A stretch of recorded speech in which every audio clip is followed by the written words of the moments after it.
I'm Rebecca Rizzo. I'm originally from Toronto in Canada. Grew up around Niagara Falls, and I am a photographer. Started off as a filmmaker, went into photography. I did boudoir photography for a couple of years, and then I moved to Pittsburgh, and now I'm here just trying to start up photography again. How has the transition from Toronto to Pittsburgh been for you? It's been a lot more difficult than I expected. I kind of had hope that it would just be like this easy breezy thing, but in life there's challenges. So it has been a difficult transition creatively. I think one of the main reasons is just leaving those creatives that I knew and then going to a place where I have to rebuild. It's been a hard time doing that, but I'm slowly starting to get there again. Why don't you talk to me a little bit about what we're doing here today and your vision and how you want to dive back into creativity? So I originally asked you to kind of do this just so I could get that creativity flowing again. I just want to shoot. I have this sticker on my laptop and it always just says create no matter what. And that's kind of been a motto of my life for the longest time. And I don't always listen to that advice.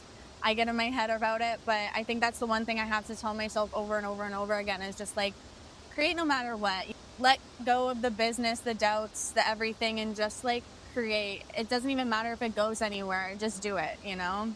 And so that's kind of the reason why I wanted to do this with you. You kind of like inspired me to do sort of this outdoor shoot. You have that look that I want, but also just talking to you is kind of the aesthetic of just letting go, let nature flow through you. That's why we kind of did this, like connecting with the water in it. And I think I just like, I get inspired by the model and build that shoot off of them.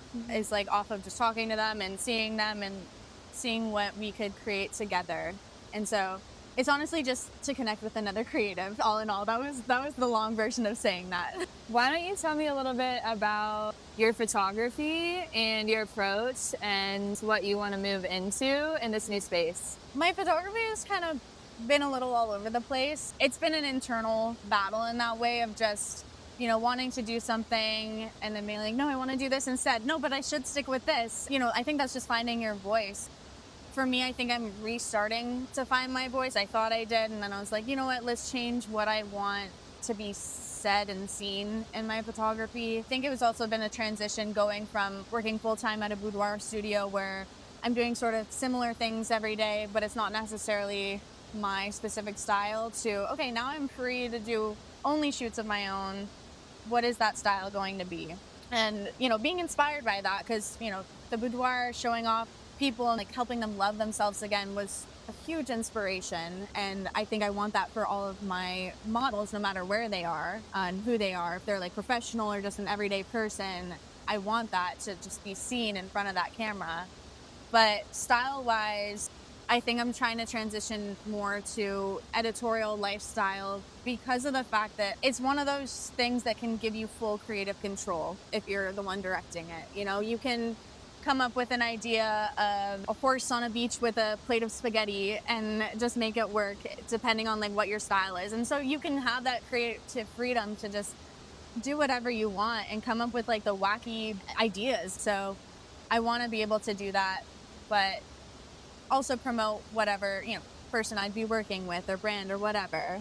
All in all, I think it's more just I'm transitioning from boudoir to lifestyle to editorial in that way, and just kind of what happens to my story when I do that. Trying to find that. And do you step in front of the camera yourself very often? How are you feeling about being in front of my camera today? I have been in front of the camera mainly as a way to challenge myself, to put myself in the shoes of the model, just so I can talk about, okay, yes, I've been in that experience before too. I've been vulnerable. And I think today it's different though. Today is the scariest. Like, I've done boudoir, but this is scarier for me because of the fact that I want to be able to just show my raw emotion, raw self, and not fake anything like I sometimes can do when it comes to like posting or Instagram or my photography. Like, I want to show the struggles, the good, the bad, the ugly, everything, you know? just even talking in front of camera is like, it's a scary thing. And so I'm excited though. Excited to see what this like part of the journey, to share this part of the journey, what will come from it. What are you feeling right now? Like, what do you feel throughout this chapter of your life? What emotions are you working through? This chapter has a lot of just fighting with myself, but I think I'm in the part where I'm winning. The past 9 months have been a lot of just stagnant and letting the self-doubt and excuses take over of my life, and that's hard to say because I don't want that. I'm in the mindset of like, okay, I'm 24, I want to get this and this done by the time I'm this age, and it's like, okay, let that go. Now I'm just like, okay, let's start creating and starting from square one again.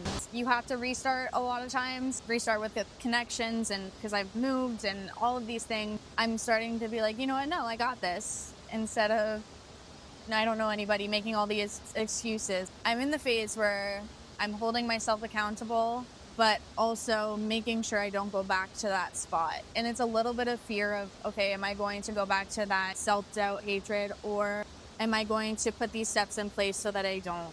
And trust myself that I can keep going and building off of it instead of falling back down. Sounds like you're really taking your power back and believing in yourself and creating that self-trust. It's a challenge. It's a like facing myself. Like there's nobody else to battle but myself. So what would you title this chapter of your life? I'd say stepping back into that flow of creativity. Momentum gains momentum. Stopping and then trying to get that momentum from doing nothing, it's like, it's harder. Like you start off slow and then you end up going fast. But if you're just completely stopped, you're not going to do anything. So it's just taking those tiny first steps again. It's weird to restart, but I'm taking those steps. Okay, and then the last question, what are you learning to love most about yourself right now? I think this is the hardest one. I don't know necessarily if it's learning to love most about myself. It's just having belief in myself to, I don't know, even fake the things that I love about myself until I start believing them again. I'm in this spot where it's hard to have that self-love right now. It's really hard. Thank you for sharing. Give you a hug. Thank you for this.